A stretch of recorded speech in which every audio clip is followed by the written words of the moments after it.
Assalamualaikum warahmatullahi wabarakatuh. Waalaikumsalam. Kembali lagi di acara Kuakui, Kupas Wawasan dengan Ku Alfi. Alhamdulillah hari ini saya Om Coki telah bisa ngobrol duduk bareng dengan Pak Ku Alfi ya. Kita akan membahas tentang Pileg dan Pilpres tanggal 14 Februari 2024. Apalagi mungkin bagi anak muda 14 Februari itu lebih ke hari Valentine ya. Lebih ke hari Valentine. Bagaimana pendapat Pak Ku tentang Pileg dan Pilpres yang akan kita tuju di tanggal 14 Februari ini? Karena saya lihat Pak Ku itu di jalan-jalan banyak orang yang tersenyum gitu Pak Ku. Ya nggak tahu itu aslinya gimana gitu Itu menurut Pak Ku itu gimana Pak Ku pendapatnya? Banyak sekali mungkin yang ingin tahu lah pendapat Pak Ku tentang Pilpres dan Pileg ini di 2024 yaitu tanggal 14 Februari gitu. Kuakui, Kupas Wawasan Ku Alfi. Iya. Alhamdulillah, terima kasih Om Coki Damang. Alhamdulillah, Damang. Aku Lami ya. Damang ya. Ya. Memang mungkin perbincangan di warung kopi, di rumah makan, mungkin di pojok-pojok mall, mungkin juga di saung sawah. Iya. Hari ini bakal tertuju ke sana gitu kan. Betul sekali. Memang sedikit-sedikit saya temu dengan siapa, mana rek beli sah, gitu. Terus mana yang semoga jagocan gitu kan, atau Kang abdi bantosnya, gitu. Banyak. Jadi memang kita hari ini sedang tren ya, tentang apa yang sedang kita hadapi ini memang sirkulasi atau sering disebut oleh kita adalah pesta rakyat katanya gitu ya. Tapi ini juga barangkali perlu edukasi yang mendalam sebetulnya agar bagaimana kualitas daripada pemilihan apapun itu namanya itu lebih berkualitas dan endingnya adalah menghasilkan daripada pemimpin atau si yang terpilih itu adalah orang-orang yang terbaik. Nah maka betul sekali. Kalau Om Coki nanya bagaimana menurut pendapat saya, ya sebetulnya ajang ini kalau menurut saya seharusnya dijadikan edukasi, betul-betul edukasi. Jadi jangan dulu bicara nanti masalah rasa, mana rek beli sah. Iya. Abi dulur gitu. Nah, gitu kan. Ini perlu dijabarkan dulu ya. Ketika misalkan memang Republik ini memilih sistem Eropa kontinental, yang memilih mengikuti juga trias politika, bahwa di sana ada legislatif, ada eksekutif, ada yudikatif, itu kan mesti dipahamkan dulu. Emang DPR itu apa sih fungsinya? Apa tugasnya? Sehingga masyarakat itu jangan asal si eta mah kamari mere ieu ka Sigit misalkan. Bukan hal itunya gitu loh. Gimana kalau begitu mah akhirnya kan endingnya berarti ada yang seorang ngasih toa misalkan speaker yang besok ngasih karpet untuk WC ngasih yang satu lagi saya mau bangunin menara. Jadi akhirnya yang akan dipilih itu yang lebih besar memberi kan. Betul. Artinya bahwa esensi daripada pemilihan itu juga nantinya kualitasnya kurang begitu baik dikaitan dengan hasil. Adapun bahwa masyarakat pada saat itu misalkan betul paling banyak yang mendapat suara. Tapi kan edukasinya nggak nyampe. Pilpres, Pileg, nanti kan kebetulan ya yudikatif aja yang nggak dipilih ya. Betul. Itu misalkan lembaga yang betul-betul bukan hasil pemilihan rakyat, itu profesional yang ada di sana karena memang pemantau undang-undang. Nah, legislatif, legislator, legite gitu kan. Itu kalimatnya definisinya adalah pembuat undang-undang. Ini orang-orangnya mesti yang benar-benar paham undang-undang gitu loh. Setidaknya kalaupun dia tidak paham bagaimana cara bikin naskah akademik, setidaknya mereka orang-orang yang telinganya itu ringan gitu, mendengar, matanya mudah melihat apa keluh kesah rakyat gitu loh.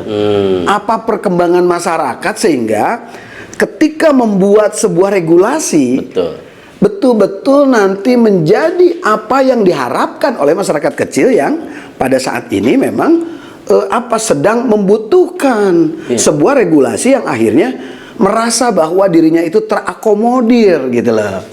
Jadi bukan hanya si Haji si anu misalkan. Oh saya mah orang deket, kamari oge saya mah bagus ya. Iya, termasuk mungkin gini Pak Ku, ya banyak ya yang kita rasakan di warung kopi, nongkrong di mana-mana aja. Jadi kan sebetulnya masyarakat itu tidak tahu fungsi daripada DPR itu sendiri. Jadi kebanyakan itu DPR itu yang ada di pikiran masyarakat, siapa yang memberi dialah DPR gitu.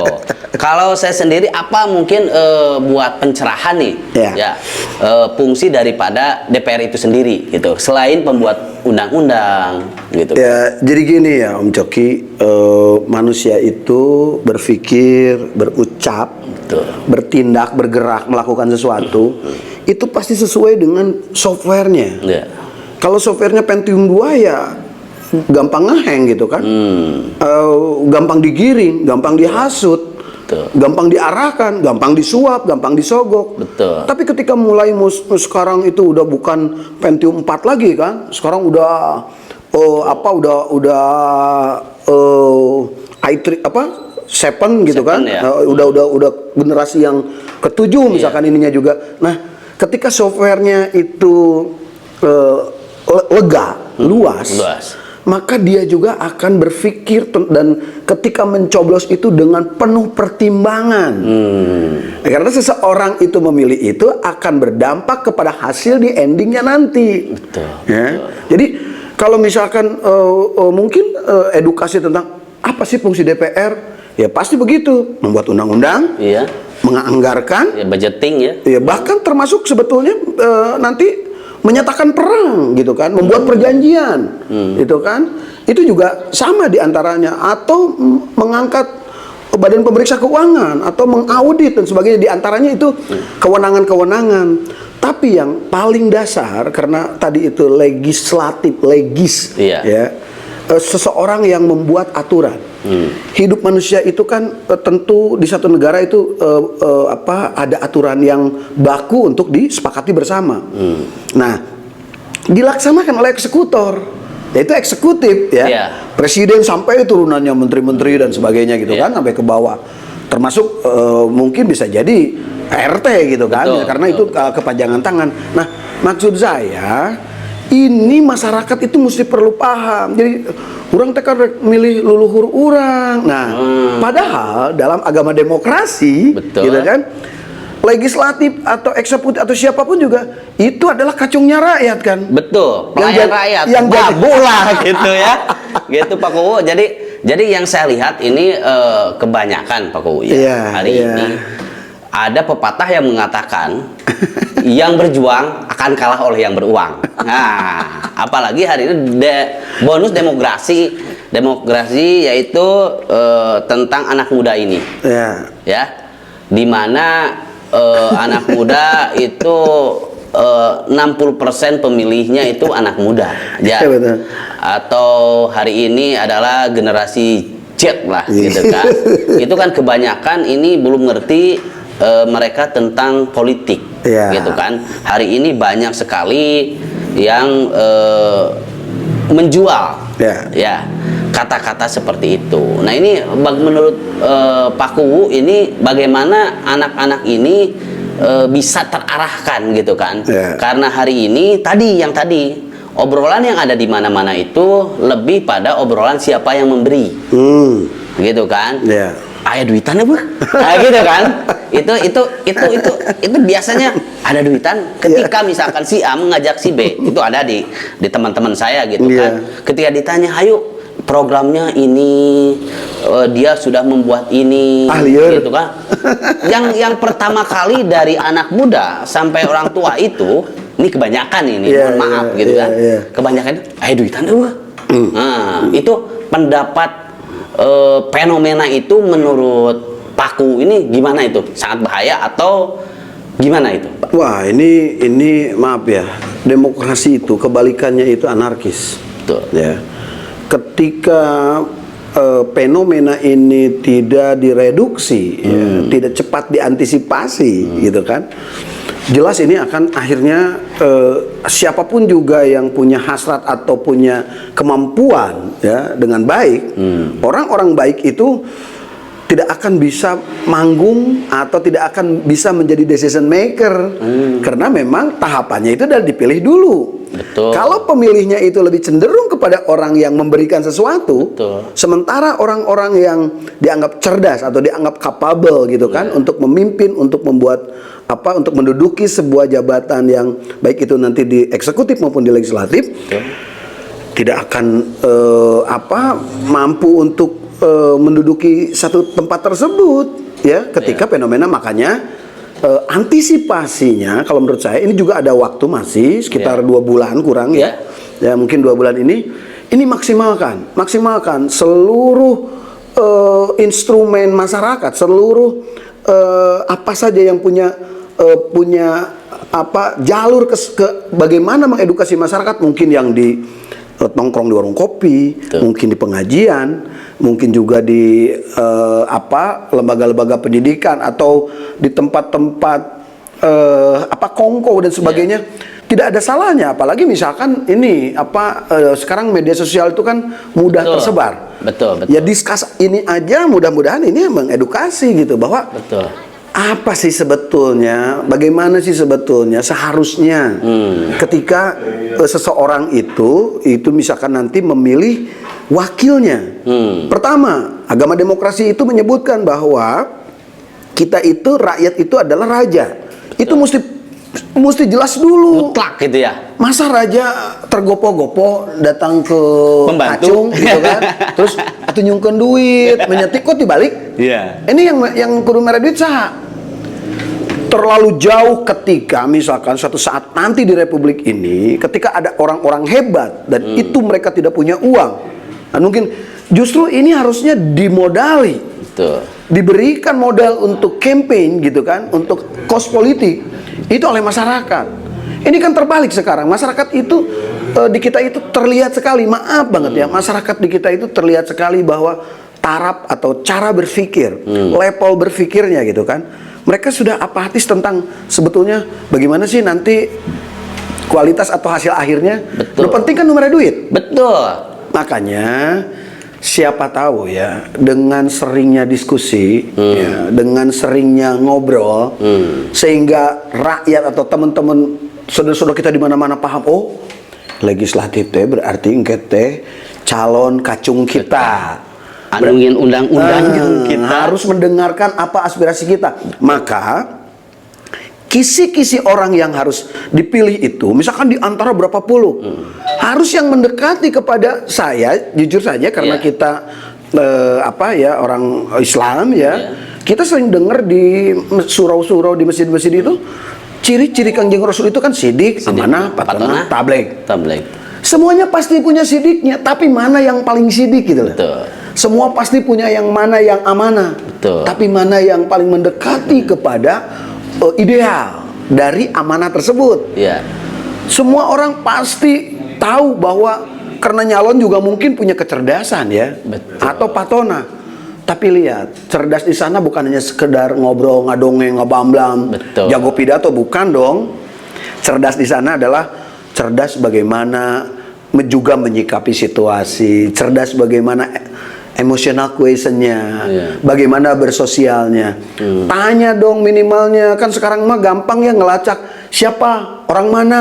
Tanya rekornya gampang gitu ya, bisa lihat media sosial. Ditanya juga ke tetangganya kan deket ini lewat Facebook, misalnya Anda deketnya jeung rumah si eta. Kumaha si eta teh gitu kan. Sok nganterkeun jelema nu gering teh manehna boga mobil kan. Kan setidaknya gitu. Sok mantuan tatanggana teh ketika aya nu keur dirawat di rumah sakit, terus kabeakeun darah atau kumaha terus teu boga duit atau nu nganterkeun, itu kan harus kedetek. Iya. Kalau di rumahnya saja, artinya di keluarganya saja kepeduliannya kurang. Nanya ngobrol jeung masyarakat oge. Jangan ngobrol nanti misalkan pro rakyat wah oge hanteu. Iraha tumpak angkot Kena henteu nya. numpak Alfa coba we erek nyaho rakyat kumaha teh. Misalkan gitu, ka mana naik pesawat wah jeung tetanggan teu. Kan gitu. Terus rek mendengarkan suara rakyat atau keluh kesah masyarakatnya dari mana? Karena yang dibawa ke pleno nanti itu adalah hasil penelusuran keseharian dari apa yang jadi kegundahan rakyat hari ini itu Om. Oh iya. Kalau saya lihat ini kan yang berjuang akan kalah oleh yang beruang. Ya. Menurut Pak Kuwu, nih Pak Kuwu, apakah partai-partai politik itu sudah berhasil dalam mendidik atau mengkaderkan kader-kadernya, gitu kan? Karena yang saya lihat pada hari ini banyak di luar kader politik, ya itu masuk pada dunia politik, walaupun itu adalah bebas saja. Tapi kebanyakan bukan kader, tapi pengusaha, gitu kan? Sehingga tiba-tiba 1 bulan jadi ketua partai. Seperti itu, gitu kan? Apalagi yang sekarang itu bisa sayang anak, gitu kan? Itu bagaimana pengkaderan itu akan berjalan? Karena kalau misalkan pengkaderan dari tiap-tiap partai berjalan atau organisasi berjalan, itu kan bisa menjalankan apa yang menjadi tujuan daripada DPR tersebut, gitu. Ya kembali lagi ya kepada tadi fungsi daripada legislatif itu adalah membuat undang-undang. Ini kita bergerak sehingga akhirnya seperti itu. Ini karena regulasinya yang lemah. Maka kalau saya Alpi Ahmad kalau tapi jauh lah, saya mah hanya kepala desa di Leuweung gitu kan. Jadi kalau jadi DPR RI itu harus di pleno, harus di amandemen lagi seperti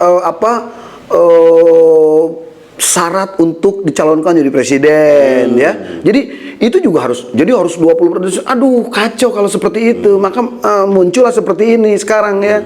Terus juga misalkan turun ke bawah ya, pilkada. Ya pasti gitu, mendekati pilkada pasti banyak pengusaha yang tiba-tiba jadi ketua partai. Ada mobil layanan masyarakat gitu kan tiba-tiba.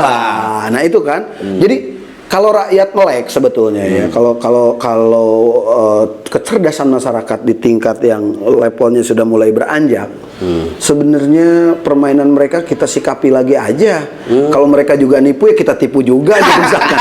Ya artinya sok we dahar we liwet nama gitu kan. Uangnya ambil milih mah gimana kita? Artinya gimana kita adalah kriteria seperti tadi gitu lah. Jadi hari ini jangan ketipu dengan orang-orang yang menjadi sosial instan gitu kan.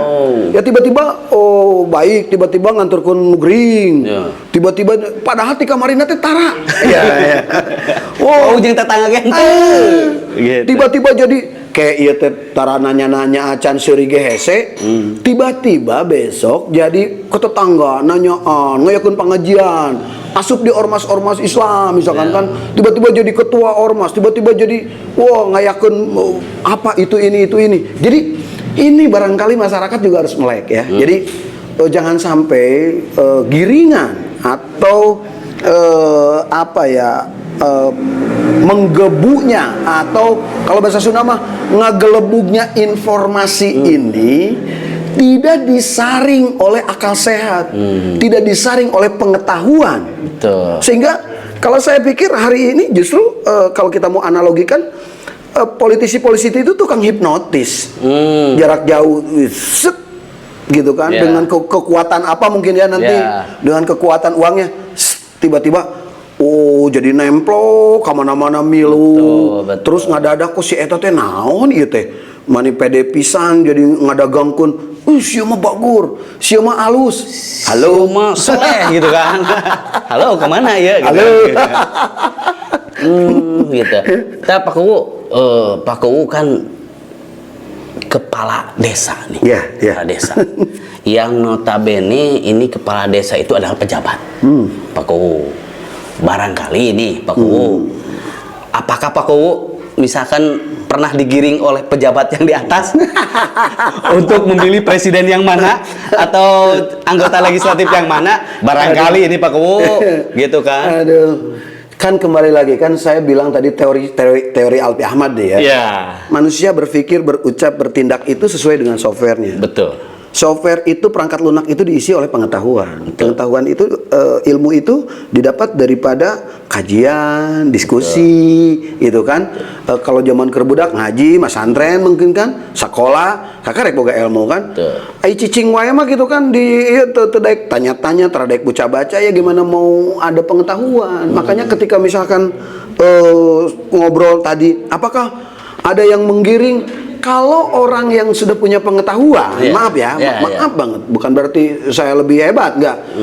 Ya mau digiring apapun juga ya pek we kumamane gitu kan, nggak ada urusan, ya nggak ada urusan. Kita mau digiring. Jadi apa? kalau Pak Kuwu ini free, gitu. Free. Saya jangankan gitu, apa teman-teman abdesi di kota kabupaten di kabupaten Tasik misalkan atau di Jawa Barat menggiring harus pergi ke Jakarta misalkan itu untuk 9 tahun, ngapain? Ngenang-ngenang, Ngapain? Malu gitu loh. Oh, iya. Malu gitu kan, malu.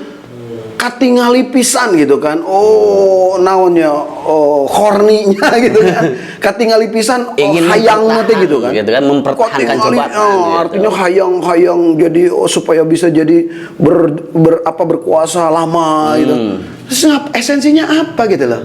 Terus sekarang digiring ke itu, tahu-tahu di sana jadi diklaim kepala desa mendukung misalkan seorang, nggak bisa begitu. Kita kalau perlu ya, saya sebetulnya di wilayah kecamatan saya selalu mengingatkan kepada teman-teman kepala desa yang lain, hati-hati, lihat dulu ini undangan motifnya apa. Betul, Sering saya, kalaupun misalkan ternyata cenah abi merek ulin, silakan. Tapi kalau di misalkan kepala desa-desa yang lain mungkin ada penggiringan atau tidak menurut penglihatan daripada Pak Kuwu ini? Ya, saya sih memastikan pasti ada. Ya, mungkin dengan kepentingan-kepentingan tertentu misalkan ini harus ke sini.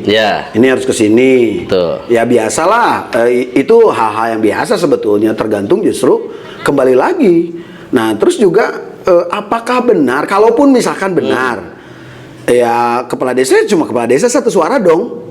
Nah, apakah kepala desanya bisa menggiring masyarakatnya? Belum tentu juga, gitu kan? Kan biasanya gini, karena kepala desa itu hasil daripada demokrasi, di mana kepala daerah itu bukan lurah. Ya, karena kepala daerah itu, karena kepala desa itu kan dipilih.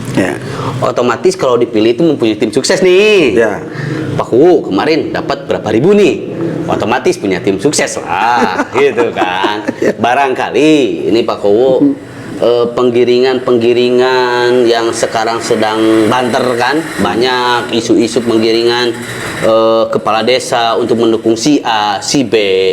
Apakah yang terjadi di wilayah Pak Kuwu itu ada dan tidak ada? Walaupun tadi sudah dibantah untuk Pak Kuwu di daerah Pak Kuwu sendiri itu tidaklah. Tapi mungkin juga di daerah lain ada, gitu.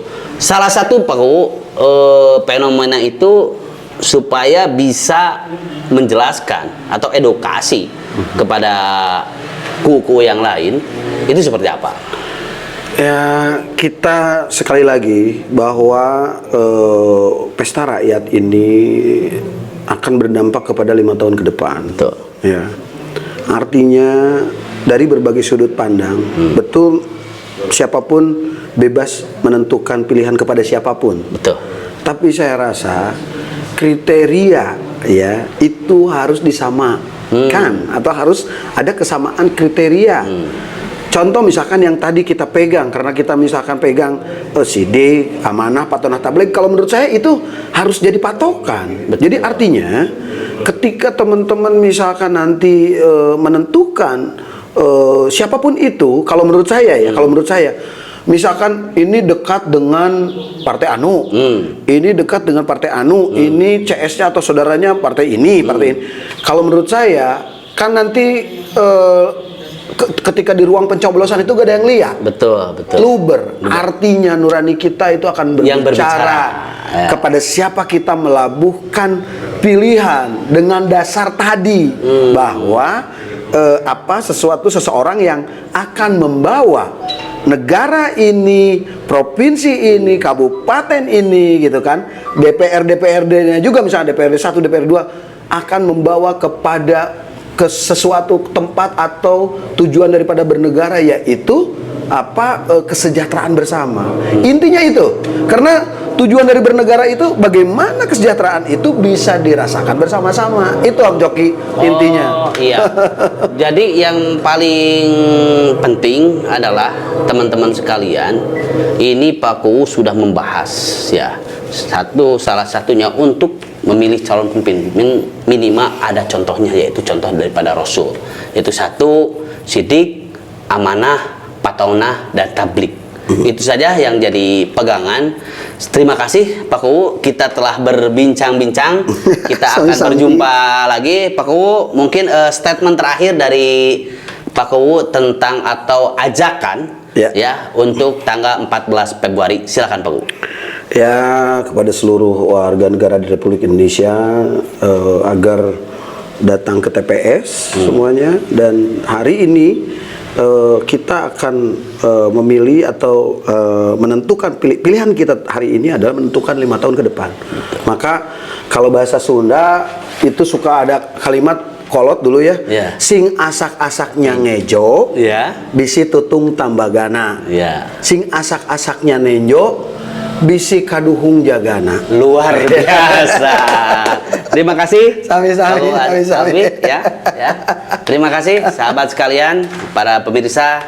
Insya Allah kita akan kembali lagi ngobrol di minggu yang akan datang ya, dengan acara Kuakui, kupas masalah bersama Kuwu Alfi. Saya sendiri Om Coki. Assalamualaikum warahmatullahi wabarakatuh. Waalaikumsalam warahmatullahi wabarakatuh.